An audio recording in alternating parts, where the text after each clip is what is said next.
রিজালু কাওয়ামুনা আলান নিসা, এই দুনিয়ার ময়দানে নেতৃত্ব দেবে পুরুষেরা। আর কথা বলে কোন নারী নেতৃত্ব দুনিয়ায় চলবে না। ইন্না কায়দা কুন্না আযীম, মেয়েদের ষড়যন্ত্র চক্রান্ত যেমন তেমন না, একেবারে ভয়ঙ্কর। একটা পরিবারে যদি হয় চক্রান্ত একটা মেয়ের, একটা সমাজে যদি হয়, একটা রাষ্ট্রে যদি হয়, একটা দেশ চালানোর ক্ষেত্রে যদি একটা মেয়ের চক্রান্ত চলে একাধারে, ও বাংলার মুসলমান, আপনি তাকাবেন ওই পরিবারটা জাহান্নামের কারখানা হয়ে যায়। ভাই ভাইয়ের সঙ্গে কথা বলে না, মা ছেলের মাঝে দ্বন্দ্ব, নিজের রক্তীয় বোনটার সঙ্গে পর্যন্ত কথা বলছে না। একটা পরিবারে একটা মেয়ে মানুষ যদি দায়িত্ব পালন করার কারণে একটা পরিবারের এত পরিমাণে প্রভাব ফেলতে পারে, এই দেশ চালানোর ক্ষেত্রে মেয়ে লোককে যদি দায়িত্ব দেওয়া হয়, এই দেশে তো দাও দাও করে আগুন জ্বলবে। এটাই তো দেখলাম এতদিন। ছাত্ররা অধিকার চাচ্ছে, কোনো বৈষম্য রাখবে না তারা। আর ইনি গণভবন থেকে সুন্দর করে বয়ান দিচ্ছেন একাধারে যে রাজাকারের ছেলেরা চাকরি পাবে না, মুক্তিযুদ্ধের ছেলেরা চাকরি পাবে না, তো রাজাকারের ছেলেরা চাকরি পাবে।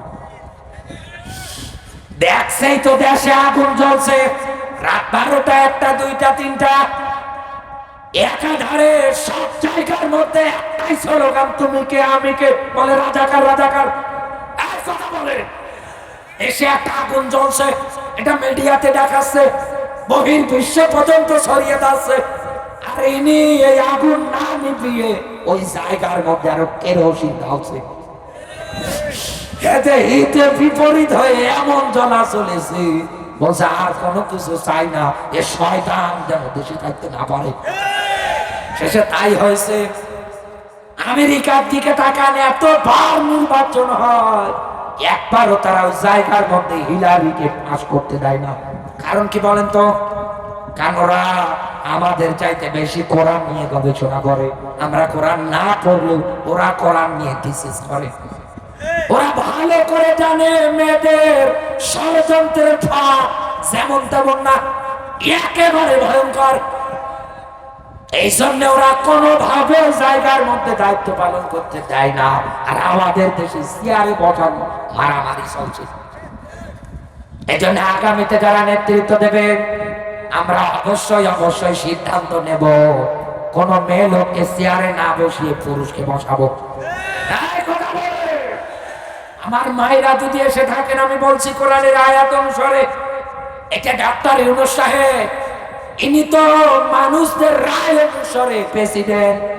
বাংলার সুপ্রিম কোর্ট থেকে যদি একটা ঘোষণা দিয়ে দেয় সে আগামীকাল থেকে এটা 100% কার্যকর, এ রায় পাওয়ার পরেও কেউ যদি রায়টা অমান্য করে, অস্বীকার করে, গাজীপুরবাসী ওর বিরুদ্ধে রাষ্ট্রদ্রোহী মামলা হবে। কথা বলে না কেন?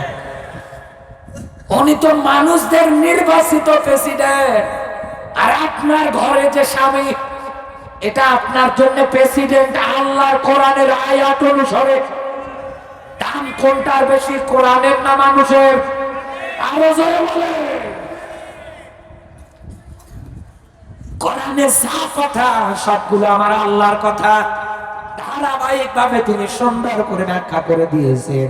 এজন্য আমরা আগামীতে কোন এই দেশের মধ্যে কোন মেয়েকে চেয়ারে বসতে দেব না। নেতৃত্বে যারা আসবে অবশ্যই অবশ্যই যেন পুরুষ হয়। এই যে Bangladesh fire service, civil surgeon যেগুলো আছে বিভিন্ন জায়গাগুলোতে, আগুন লাগলেই যারা রাত 12টা 1টা 2টা 3টা যে অবস্থায় থাকুক না কেন দৌড়িয়ে যায়। আপনি কি কোনো কালেও দেখেছেন এই ফায়ার সার্ভিসে কোন মেয়েকে নিয়োগ দিতে? চাকরির ক্ষেত্রে ওই জায়গায় নিয়োগ প্রকাশ করতে কোনোভাবেই আপনি দেখেন না। একাধারে কেন দেয় না জানেন? কারণ এই মেয়েরা টুক করে আগুন জ্বালাতে পারে, ও সাঁতার নিভাতে পারে না। তাম দেশের মধ্যে আগুন জ্বালিয়েছে, নিভাতে পেরেছিল। যেই পালিয়ে গিয়েছে অমনাই নিবে গিয়েছে। আর কথা বলে, আবার নতুন করে কেউ যদি আগুন জ্বালাতে চায় ও পালাবে, থাকতে পারবে না।